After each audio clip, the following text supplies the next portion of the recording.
Chapter 8. The Mastery of Procrastination. The Seventh Step Toward Riches. Accurate analysis of over 25,000 men and women who had experienced failure disclosed the fact that lack of decision was near the head of the list of the 30 major causes of failure. This is no mere statement of a theory. It is a fact. Procrastination, the opposite of decision, is a common enemy which practically every man must conquer. You will have an opportunity to test your capacity to reach quick and definite decisions when you finish reading this book and are ready to begin putting into action the principles which it describes.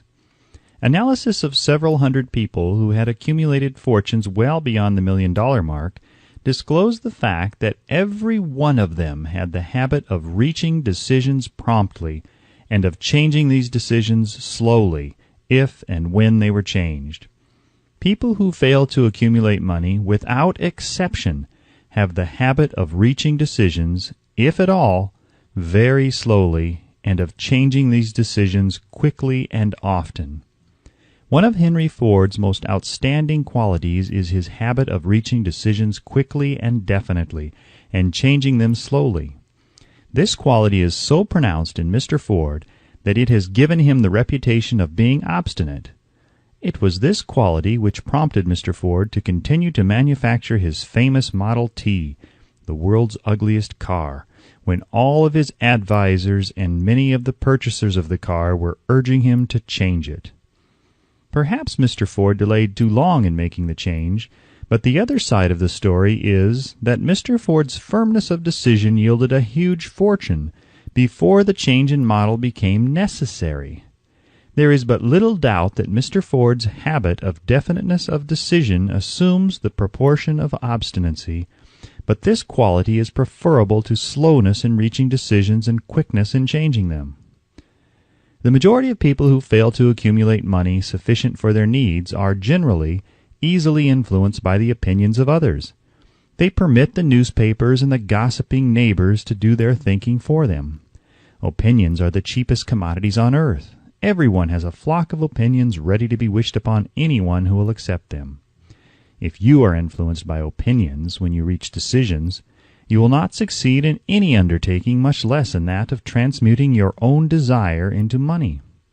If you are influenced by the opinions of others, you will have no desire of your own. Keep your counsel when you begin to put into practice the principles described here by reaching your own decisions and following them. Take no one into your confidence except the members of your mastermind group, and be very sure in your selection of this group that you choose only those who will be in complete sympathy and harmony with your purpose. Close friends and relatives, while not meaning to do so, often handicap one through opinions and sometimes through ridicule, which is meant to be humorous. Thousands of men and women carry inferiority complexes with them all through life because some well-meaning but ignorant person destroyed their confidence through opinions or ridicule. You have a brain and mind of your own. Use it, and reach your own decisions. If you need facts or information from other people to enable you to reach decisions, as you probably will in many instances, acquire these facts or secure the information you need quietly, without disclosing your purpose. It is characteristic of people who have but a smattering or veneer of knowledge to try to give the impression that they have much knowledge. Such people generally do too much talking and too little listening. Keep your eyes and ears wide open and your mouth closed if you wish to acquire the habit of prompt decision. Those who talk too much do little else. If you talk more than you listen, you not only deprive yourself of many opportunities to accumulate useful knowledge, but you also disclose your plans and purposes to people who will take great delight in defeating you because they envy you. Remember also that every time you open your mouth in the presence of a person who has an abundance of knowledge, you display to that person your exact stock of knowledge or your lack of it. Genuine wisdom is usually conspicuous through modesty and silence. Keep in mind the fact that every person with whom you associate is, like yourself, seeking the opportunity to accumulate money. If you talk about your plans too freely, You may be surprised when you learn that some other person has beaten you to your goal by putting into action ahead of you the plans of which you talked unwisely. Let one of your first decisions be to keep a closed mouth and open ears and eyes. As a reminder to yourself to follow this advice, it will be helpful if you copy the following epigram in large letters and place it where you will see it daily. Tell the world what you intend to do, but first show it. This is the equivalent of saying that deeds and not words are what count most. Freedom or death on a decision. The value of decisions depends upon the courage required to render them. The great decisions, which served as the foundation of civilization, were reached by assuming great risks, which often meant the possibility of death. Lincoln's decision to issue his famous Proclamation of Emancipation, which gave freedom to the colored people of America, was rendered with full understanding that his act would turn thousands of friends and political supporters against him. He knew, too, that carrying out that proclamation would mean death to thousands of men on the battlefield. In the end, it cost Lincoln his life. That required courage. Socrates' decision to drink the cup of poison rather than compromise in his personal belief was a decision of courage. It turned time ahead 1,000 years and gave to people then unborn the right to freedom of thought and speech. The decision of Robert E. Lee, when he came to the parting of the way with the Union and took up the cause of the South, was a decision of courage, for he well knew that it might cost him his own life, that it would surely cost the lives of others. But the greatest decision of all time, as far as any American citizen is concerned, was reached in Philadelphia, July 4th, 1776, when 56 men signed their names to a document which they well knew would bring freedom to all Americans, or leave every one of the 56 hanging from a gallows. You have heard of this famous document, but you may not have drawn from it the great lesson in personal achievement it so plainly taught. We all remember the date of this monumentous decision, but few of us realize what courage that decision required. We remember our history as it was taught. We remember dates and the names of the men who fought. We remember Valley Forge and Yorktown. We remember George Washington and Lord Cornwallis, but we know little of the real forces back of these names, dates, and places. We know still less of that intangible power which ensured us freedom long before Washington's armies reached Yorktown. We read the history of the Revolution and falsely imagine that George Washington was the father of our country, that it was he who won our freedom, while the truth is, Washington was only an accessory after the fact, because victory for his armies had been ensured long before Lord Cornwallis surrendered. This is not intended to rob Washington of any of the glory he so richly merited. Its purpose, rather, is to give greater attention to the astounding power that was the real cause of his victory. It is nothing short of tragedy that the writers of history have missed entirely even the slightest reference to the irresistible power which gave birth and freedom to the nation destined to set up new standards of independence for all the peoples of the earth. I say it is a tragedy because it is the self-same power which must be used by every individual who surmounts the difficulties of life and forces life to pay the price asked. Let us briefly review the events which gave birth to this power. The story begins with an incident in Boston, March 5, 1770. British soldiers were patrolling the streets and by their presence openly threatening the citizens. The colonists resented armed men marching in their midst. They began to express their resentment openly, hurling stones as well as epithets at the marching soldiers until the commanding officer gave orders, "Fix bayonets! Charge!" The battle was on. It resulted in the death and injury of many.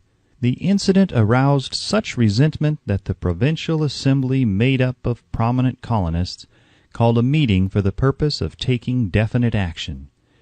Two of the members of that assembly were John Hancock and Samuel Adams. Long live their names! They spoke up courageously and declared that a move must be made to eject all British soldiers from Boston. Remember this: A decision in the minds of two men might properly be called the beginning of the freedom which we of the United States now enjoy. Remember, too, that the decision of these two men called for faith and courage because it was dangerous. Before the assembly adjourned, Samuel Adams was appointed to call on the governor of the province, Hutchinson, and demand the withdrawal of British troops. The request was granted. The troops were removed from Boston, but the incident was not closed. It had caused a situation destined to change the entire trend of civilization. Strange, is it not, how the great changes, such as the American Revolution and the World War, often have their beginnings in circumstances which seem unimportant? It is interesting also to observe that these important changes usually begin in the form of a definite decision in the minds of a relatively small number of people. Few of us know the history of our country well enough to realize that John Hancock, Samuel Adams, and Richard Henry Lee of the province of Virginia were the real fathers of our country. Richard Henry Lee became an important factor in this story by reason of the fact that he and Samuel Adams communicated frequently by correspondence, sharing freely their fears and their hopes concerning the welfare of the people of their provinces.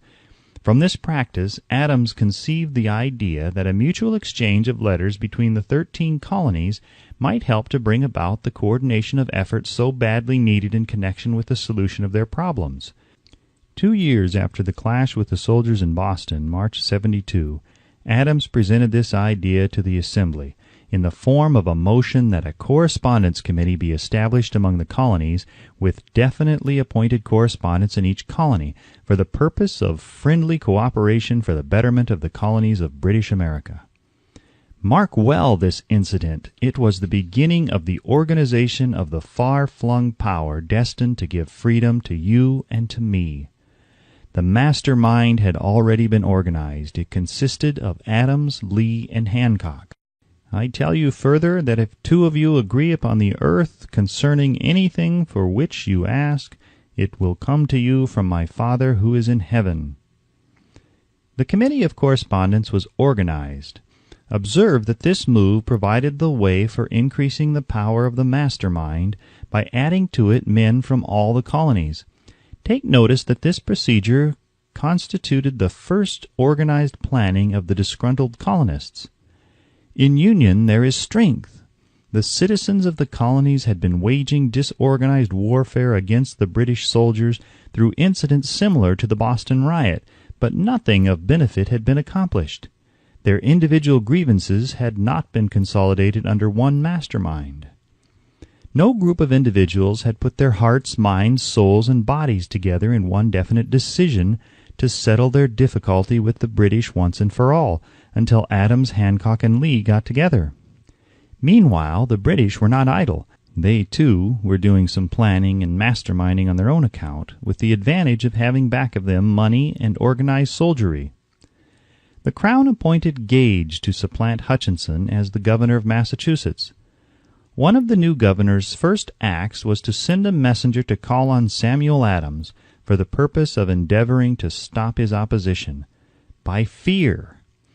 We can best understand the spirit of what happened by quoting the conversation between Colonel Fenton, the messenger sent by Gage, and Adams.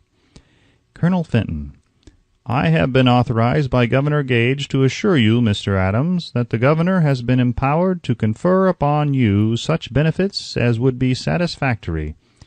Endeavor to win Adams by promise of bribes, upon the condition that you engage to cease in your opposition to the measures of the government.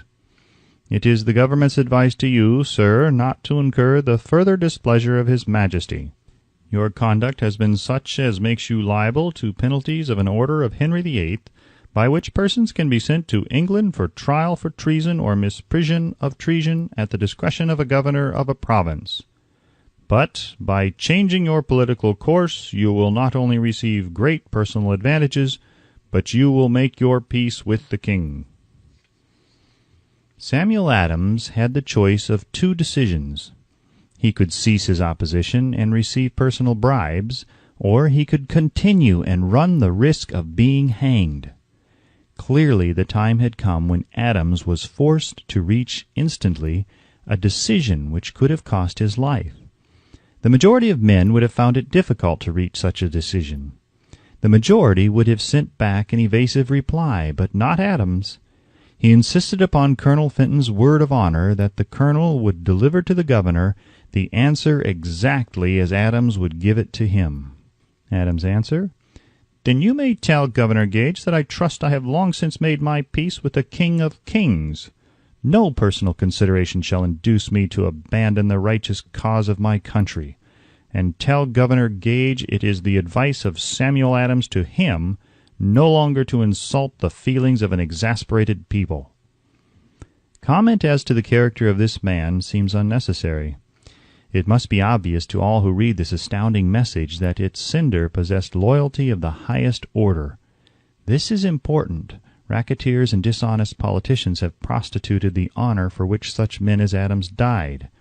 When Governor Gage received Adams' caustic reply, he flew into a rage and issued a proclamation which read, "I do hereby, in His Majesty's name, offer and promise His most gracious pardon to all persons who shall forthwith lay down their arms and return to the duties of peaceable subjects, excepting only from the benefit of such pardon Samuel Adams and John Hancock, whose offenses are too flagitious a nature to admit to any other consideration but that of condign punishment."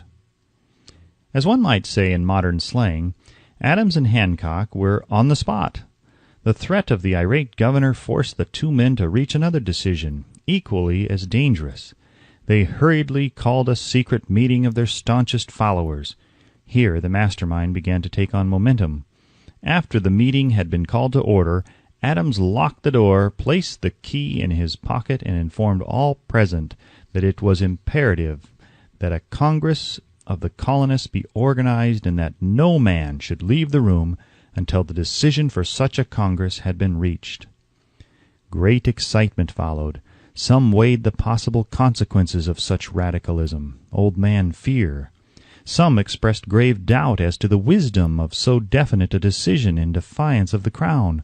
Locked in that room were two men immune to fear, blind to the possibility of failure, Hancock and Adams. Through the influence of their minds, the others were induced to agree that, through the Correspondence Committee, arrangements should be made for a meeting of the First Continental Congress to be held in Philadelphia, September 5th, 1774. Remember this date. It is more important than July 4th, 1776. If there had been no decision to hold a Continental Congress, there could have been no signing of the Declaration of Independence. Before the first meeting of the new Congress, another leader, in a different section of the country, was deep in the throes of publishing a summary view of the rights of British America. He was Thomas Jefferson, of the province of Virginia, whose relationship to Lord Dunmore, representative of the Crown in Virginia, was as strained as that of Hancock and Adams with their governor. Shortly after his famous Summary of Rights was published, Jefferson was informed that he was subject to prosecution for high treason against His Majesty's government. Inspired by the threat, one of Jefferson's colleagues, Patrick Henry, boldly spoke his mind, concluding his remarks with a sentence which shall remain forever a classic: "If this be treason, then make the most of it." It was such men as these who, without power, without authority, without military strength, without money, sat in solemn consideration of the destiny of the colonies, beginning at the opening of the First Continental Congress and continuing at intervals for 2 years, until on June 7, 1776, Richard Henry Lee arose, addressed the chair, and to the startled assembly made this motion: "Gentlemen, I make the motion that these united colonies are, and of right ought to be, free and independent states, that they be absolved from all allegiance to the British Crown, and that all political connection between them and the state of Great Britain is and ought to be totally dissolved." Lee's astounding motion was discussed fervently, and at such length that he began to lose patience. Finally, after days of argument, he again took the floor, and declared in a clear, firm voice, "Mr. President, we have discussed this issue for days. It is the only course for us to follow. Why then, sir, do we longer delay? Why still deliberate? Let this happy day give birth to an American republic. Let her arise not to devastate and to conquer, but to reestablish the reign of peace and of law. The eyes of Europe are fixed upon us. She demands of us a living example of freedom that may exhibit a contrast in the felicity of the citizen to the ever-increasing tyranny. Before this motion was finally voted upon, Lee was called back to Virginia because of serious family illness, but before leaving he placed his cause in the hands of his friend, Thomas Jefferson, who promised to fight until favorable action was taken. Shortly thereafter, the President of the Congress, Hancock, appointed Jefferson as chairman of a committee to draw up a Declaration of Independence. Long and hard the committee labored on a document which would mean, when accepted by the Congress, that every man who signed it would be signing his own death warrant should the colonies lose in the fight with Great Britain, which was sure to follow. The document was drawn, and on June 28 the original draft was read before the Congress. For several days it was discussed, altered, and made ready. On July 4, 1776, Thomas Jefferson stood before the Assembly and fearlessly read the most momentous decision ever placed upon paper. When, in the course of human events, it is necessary for one people to dissolve the political bands which have connected them with another, and to assume among the powers of the earth the separate and equal station to which the laws of nature and of nature's God entitle them, a decent respect to the opinions of mankind requires that they should declare the causes which impel them to the separation.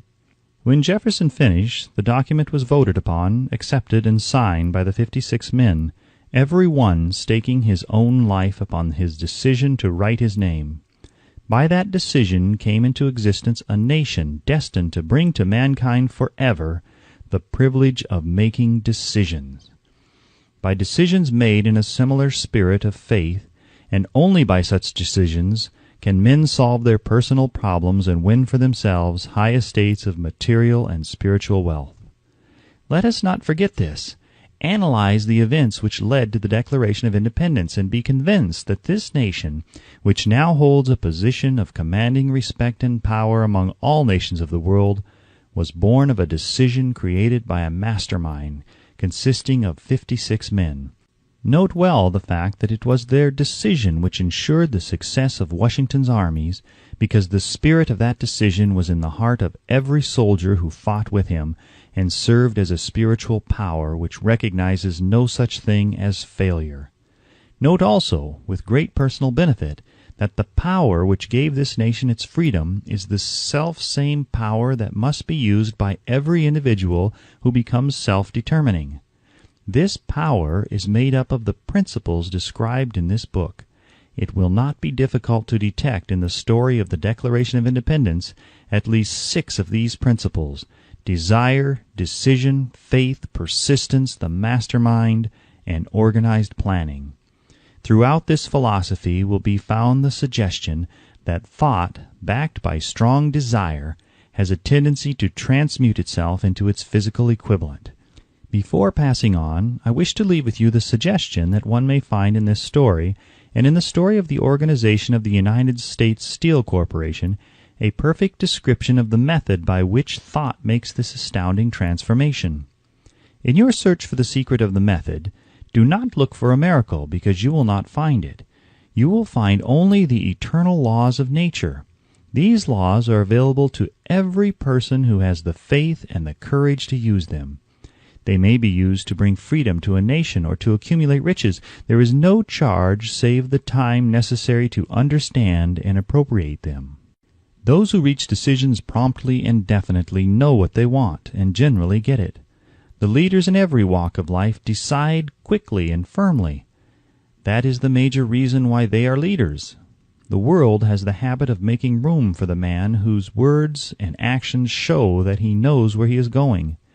Indecision is a habit which usually begins in youth. The habit takes on a permanency as the youth goes through graded school, high school, and even through college, without definiteness of purpose. The major weakness of all educational systems is that they neither teach nor encourage the habit of definite decision. It would be beneficial if no college would permit the enrollment of any student unless and until the student declared his major purpose in matriculating. It would be of still greater benefit if every student who enters the graded schools were compelled to accept training in the habit of decision and forced to pass a satisfactory examination on this subject before being permitted to advance in the grade. The habit of indecision, acquired because of the deficiencies of our school system, goes with the student into the occupation he chooses, if, in fact, he chooses his occupation. Generally, the youth just out of school seeks any job that can be found. He takes the first place he finds because he has fallen into the habit of indecision. 98 out of every 100 people working for wages today are in the positions they hold because they lack the definiteness of decision to plan a definite position and the knowledge of how to choose an employer. Definiteness of decision always requires courage, sometimes very great courage. The 56 men who signed the Declaration of Independence staked their lives on the decision to affix their signatures to that document. The person who reaches a definite decision to procure the particular job and make life pay the price he asks does not stake his life on that decision. He stakes his economic freedom. Financial independence, riches, desirable business, and professional positions are not within reach of the person who neglects or refuses to expect, plan, and demand these things.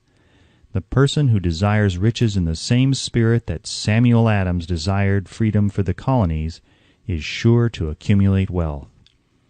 In the chapter on organized planning, you will find complete instructions for marketing every type of personal services. You will find also detailed information on how to choose the employer you prefer and the particular job you desire. These instructions will be of no value to you unless you definitely decide to organize them into a plan of action.